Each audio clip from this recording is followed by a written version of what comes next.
What's up, y'all? PT here with Pastor Emy. Hey, listen, I want to send this out to all the team leaders, everybody who's leading on some level. I want to grab Pastor at least once a week to try to get him for maybe 2, 5, 10 minutes, maybe 15, right? To try to just do a leadership lesson with you, just give you some information on leadership, a little session here. So this is what we're going to do today.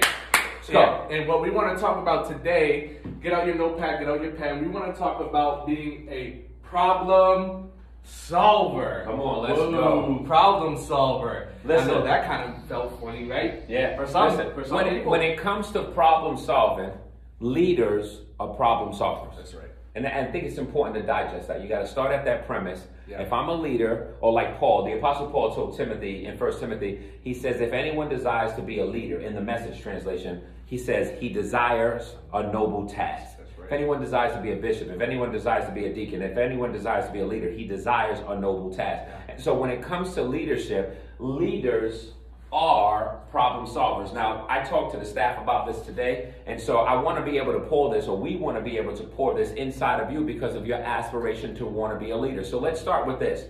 Don't let something like this overwhelm you. Right. Because a lot of times when you hear the word problem, most people run from problems. But the world doesn't get changed by people who run from problems. That's right. The world gets better because of people who solve problems. And so I'm inviting you into this because we want to make you guys better. We want to make sure that we put the tools in your hand and the resources in your pocket to be able to pull out solutions when the time comes. Why? Because you are problem solvers. Imagine waking up every single day with a declaration out of your mouth that says, I'm a leader and I solve problems. Yeah. I'm not afraid of problems. I solve problems. Wow. Imagine just saying that every day. You drive home, like I leave here today, it takes me about 15 minutes to get home. If I leave all the way home, I can say, I'm not afraid of problems. I actually solve problems because I'm called by God. So then when the problem arises, you already know you called to that Come thing. on. That's what I'm Instead saying. of you thinking twice about it. So no, good. I'm running into it. It's so good. Wow. Because that confession, that declaration, not only is it a faith-filled statement, but you are preparing yourself psychologically, subconsciously. You are grooming your heart on the off season that when there is a problem, you've been so grooming yourself that you're a problem solver that you don't run away from things that you might personally need to really solve in your own life. Like sometimes when you're at work, you can avoid certain problems. When you're at church, you might be able to avoid certain problems. But when you're at home, you got to solve that. You got to solve that. So let's make that a declaration. Write that down. The declaration is, I'm a leader. I solve problems, and I'm not afraid of problems. Wow, that's good. However, you need to articulate that, but write that down and start saying that over and over again. I'm a problem solver. I don't run from them. I'm not afraid of them. I can do this in Jesus' name. And you say that 10 to 50 times a day, you are grooming yourself to be a problem solver. So when the time comes, you start solving them. So let's talk through some of this. Yes. We have about 4 negative ways to solve a problem, which obviously is not solving at all. But these are ways that people choose thinking that they can solve them. So we're going to give you 4 negative ways and then 5 positive ways to solve a problem so that ultimately we can begin to shape your heart and prepare your hands to be a problem solver because you are in fact a leader. So go ahead and take us. Yeah, so we're going to go like this. Number 1, are you ready? Yeah. This one is called the lazy boy chair. We're not going to react this way. We're not going to sit down in our comfy chair, relaxing, kicking our feet up, and we're not going to act just hoping that the problem is just going to go away, because it's not going to go away. Yeah. If anything, it's going to get worse over time, right? So what I need you to do is lean in, dive into that problem. And I like to say it like this. I mentioned it today. I got a word like this, and I said, problem solvers maintain culture. So if there's a problem, that means there's something that's outside of what we try to align, right? There's a problem there. It's just not the way things should be running, the way things should be operating. So there is a problem, and we can't just hope that this thing is just going to dissipate and go away. Yeah. It never happens. Yeah. Listen, I think he brings up a great point. In general, many people live this way. Right. With the lazy boy chair. They just hope that the problem would disappear. And the problem is that when you develop a pattern in your life that you just ignore problems, hoping that they just would go away, you actually just surround your life with problems and you get used to living dysfunctional patterns. It's comfortable for many people to ignore problems, Right. live life with a bunch of problems undealt with.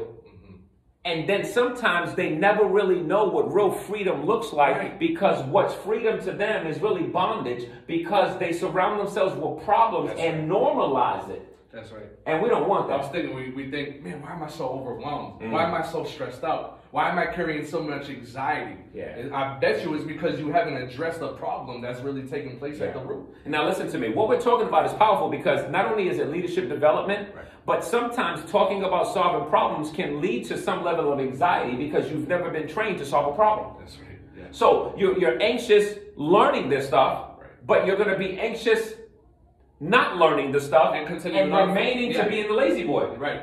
So we got to deal with this, Right. so that we can learn how to release the anxiety. Exactly. Yeah. That's what I was going to say. I'd rather you go through a little bit of anxiety or feeling a little pressure of dealing with the problem than letting the problem, never addressing it and living a life filled of anxiety, right? Yeah. Or feeling overwhelmed or stressed out, right? Yeah. And I think there's a lot of learning personally as we talk about leadership development and things of that nature. There's a lot of things to learn personally in your lives about it. So let's go with number 2. Just making sure it's still rolling here. It's going good. I'm gonna leave Okay, number 2, we're not going to be a shoveler. We're not going to be shoveling. We're not going to dig a hole and throw the problem in the hole and cover it with some dirt. We are not going to do that. We're not going to cover the problem. And when I think of this, I think of within our teams, within our ministry, at home, we can see 10 things that are going right for us, right? And there's that one thing that's off to the side, and that's the problem. But we're just going to cover that and say, well, I'm not going to address that because I'd rather keep maintaining the 10 things that are going right. Yeah. But the problem with that is if you continue to let that go, I believe that one problem over here could cause a reaction to the 10 things that are working well over here. It could sneak in there and make a mess out of these 10 things. So we don't want to cover it. We want to address that thing, right? And once again, I feel like I'm repeating myself, but because as a leader and a pastor, I deal with so many people. Many people think that these 4 negative ways are actually positive ways to solve problems. Right. So we're not covering, or in his case, he used the word shoveling. We're not going to shovel a hole, throw the problem in it, and cover it. The goal is not to keep having a backyard full of undealt with problems that are just covered with dirt. We want to actually begin the practice of solving them and living a new life so we can see real change, not just with us, but with the people whose lives that God is calling us into to actually make a difference. That's good. So number 3. Number 3, we're not going to have our eyes covered and our ears plugged. We're not going to act like we didn't see the problem taking place within our ministry area or again our lives. We can skip this through our lives, right? We're not just going to walk past it. We're not just going to cover our eyes. I didn't see that. Hopefully nobody else saw that, or I didn't hear that. They didn't bring that to me. I didn't hear that. And I'm going to tell you, in my leadership in the beginning, for years, I didn't like conflict. I wasn't somebody who ran into the fire like a fireman. I was somebody who ran from it. I was someone who was that. I was covering my eyes and acting like I didn't hear it or see it. And it caused so much more problems, but it took time. It took time for me to develop as a leader. So I want you to be patient with yourself. I'm trying to say that right now. Be patient. You're only going to grow by stepping into this. You're only going to grow by going through this, right? Yeah. So I want you to be patient with yourself in this process. Right. And never get the impression that leaders that you may admire, maybe like myself, that they just magically popped into it. Right. At some point now, I got Paul by maybe 15 years or so regarding age. So in my childhood, developmental ages, stages, early 20s, etc., I had to step out, solve problems, no matter where I was, but I didn't know what I now know. So I have the privilege of talking about it almost like it's easy. And I think that's where the problem is sometimes, where we don't let people know, no, listen, we're all on some pipeline where we're growing and coming through this, and God is going to use you like he's using us to solve problems. And mind you, we're still solving them. Yeah. And they're still uncomfortable at times. Right. But it gets easier because like working any muscle, you get used to picking it up and putting it down. And I was thinking like this, as you were saying, the declaration, lifting weights. Let's go the opposite of this. How about we have our eyes peeled, right? And our ears open to problems. Imagine that though. Yeah. Like if on a Sunday morning or throughout the week, you're actually going around looking for problems, saying, how can I better this? How can I better my department? How can I better people's lives? How can I bring unity and love into this situation? And right? People who talk like that are attractional people to churches, organizations, like right. anybody who is really operating at high levels of leadership. If I hear somebody talk like that my eyes are open and my ears are unplugged to situations to make them better, I'm like, yo, who's talking like that? I could use somebody like that. God can use somebody like that. You are a world changer right there, because not many people, most people have their eyes covered, their ears plugged, they shovel, they keep a shovel in their pants, they're ready to bury things. No one really talks like, hey, I'm a problem solver. Imagine saying that privately before you even touch a problem. You are preparing yourself internally for what's going to take place externally. Wow, so good. Number 4. So that was number 3. Here we are, number 4. We're not going to put on our Nikes, Jordans, Reeboks, Adidas. We're not going to put our shoes on and run away from the problem, right? Number 4 is shoes. Shoes, yeah, I'm sorry. Number 4 is shoes, so you want to write that down. Yeah, a negative way to deal with problems is to put on your shoes. And you know what that means? I'm not to walk away and quit, right? You can't run from the problem. If you're going to run, you're going to run into the problem. You're going to be the first one to address this thing. We can't run away from the problem. And so these are all negative ways, 4 negative ways. The lazy boy chair is a negative way. Shoveling the problem is a negative way. Eyes covered, ears plugged, that's a negative way. And then putting on your shoes and walking away, not dealing with it as a leader. Leaders who employ or implement these negative ways are actually unsuccessful people, and they probably make the cultures of the place that they actually serve at or live at toxic. So we're not trying to become that kind of leader. We want to solve problems. So now let's address 5 positive ways to solve problems. Paul, let's get started with number 1. We're going to break things down into small pieces. That's number 1. So imagine you've got this big problem. We're going to look at that problem and we're going to say, how am I going to, what the end result is to take care of this problem. And sometimes it's by bite sizes, right? So I like to say, how do you remove a mountain? 1 pebble at a time, right? How do you eat an elephant? 1 bite at a time. So sometimes it's coming up with a plan. Okay, this is a big problem, but I'm going to scale it to 1 step at a time. I'm not going to overwhelm myself, because if you overwhelm yourself, you're going to take on all that anxiety and stress, and that's what's going to cause you to run. You're going to keep your composure. You're going to say, I'm a leader. I got this. I'm going to think through the process, and I'm going to take care of this 1 step at a time. And remember this, when it comes to problem solving, in general, when you're a leader who can problem solve, you typically probably didn't cause the problem that you're solving. You're probably being recruited into the problem that somebody else caused. And so when you are walking into it, remember, in general, if you didn't cause it, don't let it overwhelm you. You didn't cause it. So now you're trying to get a drone or aerial viewpoint of the problem and say, okay, this elephant is too big. We can't address it in whole right now, but we can address some part of it. So let's deal with it in bite-sized pieces. And so that's one solution as you work to deal with maybe a large problem that might be there. Number 2. Another positive way to solve problems is either dial 911 or 411. I love that. Not everything is a problem, right? Not everything is a problem. I love it. I love this one here that says dial 911 or 411, because I like to tell some of these younger people, some of you may remember this, but we didn't have Google, and when we needed information about what was taking place locally, if I needed a phone number of the pizzeria down the street, I would pick up my phone and I would literally dial 411.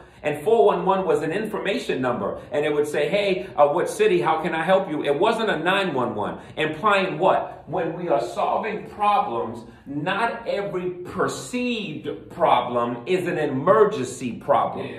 Sometimes when people fail to plan and they do lack of preparation, they will try to make a problem out of something that's really not a problem. So we're really challenging you. Is the problem that's being presented to you as a leader, is it really a 911 issue? Or is it just something that we need more advice on or some more information? Who do I call to get some feedback so I can begin to implement this and solve this? But everything is not a problem. And this is how you learn. You ever been in certain circumstances where you got called into something? Maybe it's your kids. And as a parent, you're a leader. And as a parent, you're a problem solver, at least in your home. And the kids will make a big deal about something. Oh my God! And they're screaming and doing that. And then you run upstairs thinking somebody got murdered. And you're looking for a body with a chalk line around it. And you're like, what happened? And then just like, that's not a problem. I can solve that. You just need some information to help you make a better decision. Right. So we got to be able to understand that. And remember, what took place with your kids that some of you may have laughed at, many adults still respond like kids today. And they make mountains out of molehills. Yeah. And sometimes it's not a problem, and all they need is the 411, not necessarily 911. That's so good. That's so good. Number 3, get out of the way. Yeah, get out of the way, right? And we got here, just because you have the authority as the leader, right? You have the authority to make the decision, doesn't mean you have that competence in that area of the problem, right? So good, yeah. That is so good. Like, for instance, if pastor has the authority for this Sunday to come in and say, I'm leading worship, right? But we know he is not competent enough to lead worship. That's a good example, yeah. Okay, so we have to understand you don't have to be the answer to everything. Excuse me. You don't have to have all the answers. That's a great point. Like today, I had to go seek counsel from Pastor Emy. I seen a new situation for the first time. I knew I had the authority to just step in and start to do what I knew and say something, right? But I said, hold on, let me take a step back. Let me get more understanding and wisdom from somebody who's already been through this situation probably 20 times, right? So I sat down with Pastor and he gave me some great counsel on how to move forward with it. So now I have the answer. So I didn't have the answer originally, like up front, but eventually I sought out the answer. So in essence, you're saying you got out of the way. I got out of the way. And you got somebody else involved who had some competency in that area. So that's what we're challenging you to do. Every problem might require, some problems might require that you, despite the authority as a leader, learn how to practice the ebb and flow of getting out of the way versus leveraging your authority. When do I step in and use who I am? And how do I actually step away to say, let me get somebody else involved in this who might be more competent to deal with the circumstance at hand. And to this day, I still make phone calls knowing, let me get out of the way. There's somebody else who knows how to handle. There are people on our team who positionally are underneath me positionally, but I put them above me regarding competence because they're better at things than I am. That's right. And I am not insecure. I'm not secure with who you are. I am not. My point was that. I was just saying. Yeah, right. I think about John 13. Jesus, the Bible says, John 13, go back and read it. He said in the beginning of the text, it says he knew who he was. He knew he came from the Father, and he knew he was going back to the Father. And then several verses later, he takes off his clothes and he begins to wash his disciples' feet. He's doing a job that is perceived to be less than him, but he didn't see it as less than him because he knew who he was. And so when you know who you are as a leader, you're comfortable and confident to say, I know exactly who can help you. Let me make a phone call. And somebody may say, but I want you. I like you. I need you to be there. You're going to be like, wow, I so applaud the fact that you love me as a person. I'll be there to talk to you after the fact, but this person knows how to do this assignment way better than I do. Trust him because you trust me. So good. Y'all getting something out of this? Okay. Okay, we got 2 more for you, and then we're about to wrap this up. Number 4, be willing to pay the price. This one's good. Yeah. This was sacrifice attached to this, man. You gotta be willing to pay the price. And we talked about this story today when there was a demon-possessed man. Jesus came to him, right? He was possessed, and Jesus casted out those demons, and he casted them out into the swine, into the pigs.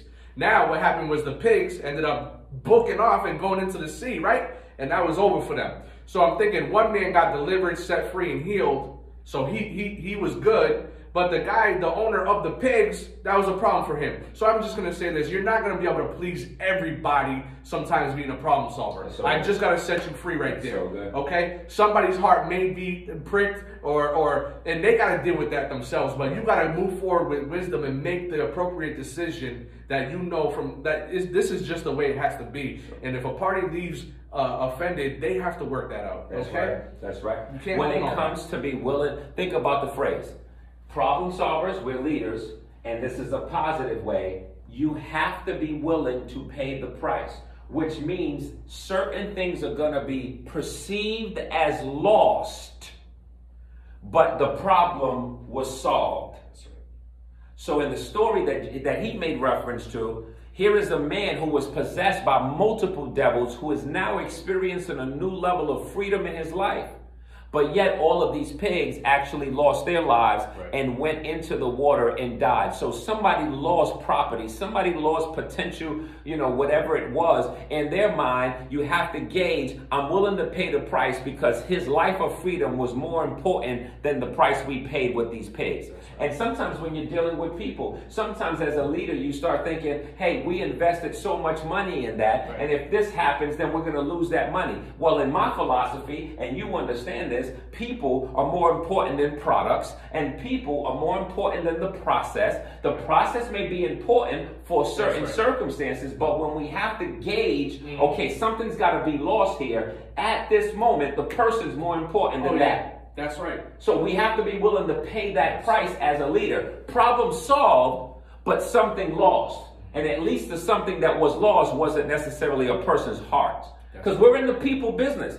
As believers in the Lord Jesus Christ, when it's all said and done, Job said, ashes, I came from the dirt. I'm going to return to the dirt. Naked I came out of the womb. Naked I shall return. You're not taking anything with you. The only thing that goes into eternity are human lives. So what matters on the planet as we count the cost and be willing to pay the price is, as we solve problems, man, we're going to lose some things. Hear me out. Sometimes in the problem of problem solving, it's between two people. And sometimes you may win one and lose the other one. And so sometimes you got to understand that while you may leave the door open for someone who was wounded to come back, they may never return. And that's still part of the price because, like you just mentioned, even though you tried your best to please them, some people still leave wounded. And they still leave offended. And everybody is personally responsible for their own heart's work. So if two people get into a beef and you call me in and I try to problem solve and I do my best and one person was able to rebound and the other person still was bitter and upset, there's only so much that you could do about that. Excuse us. There's only so much that you can do about that. And my point is point 4, you got to be willing to pay the price. And that's all to it. And then if they circle back around and come back, then you won your brother over. And if they don't, we just continue to keep loving on them and praying for them until something changes. I just want to add one last thought. I like to say it like this. We attack problems, not people. Yeah. I love that. I really do, because even going into it, I'm thinking, I'm not here to attack anybody.